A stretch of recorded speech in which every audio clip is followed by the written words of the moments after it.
کے کفار مراد لیں تو وہ وہی افراد ہو سکتے ہیں جو جنگ میں تھے، باقی ان کو تو پتہ ہی نہیں تھا کیا ہوا ہے، وہ کس میں شامل نہیں کر سکتے، پہلی بات۔ دوسرا علامہ اشارہ کرتے ہیں کہ وہاں پر نعمت تو تمام نہیں ہوئی، نعمت کہاں تمام ہوئی، اور احکام دین مکمل بیان بھی نہیں ہوا،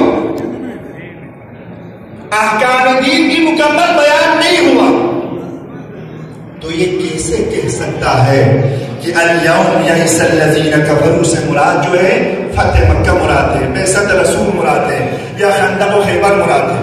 عزیزان محترم، علامہ فرماتے ہیں یہاں پر الیوم سے مراد جو ہے زید و ابتدا و انتہاء آیت پر توجہ کرے تو کسی اور دن کی نشاندہی کر رہی ہے۔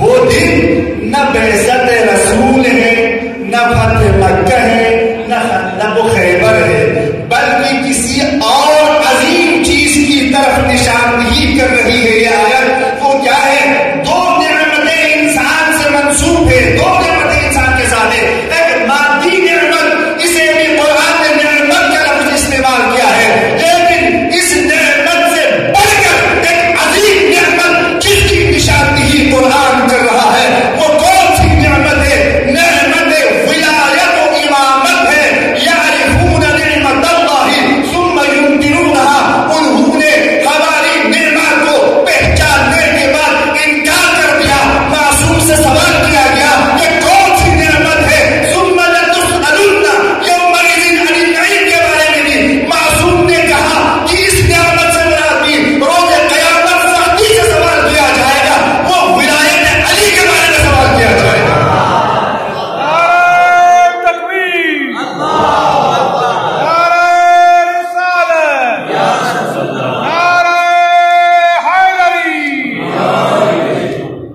بس یہاں پر نعمت سے مراد وہ اسی لیے ایک دن امام صادق علیہ السلام کے سامنے کسی نے کہا کہ میں تفسیر قرآن پڑھاتا ہوں، استاد تفسیر قرآن ہوں، امام نے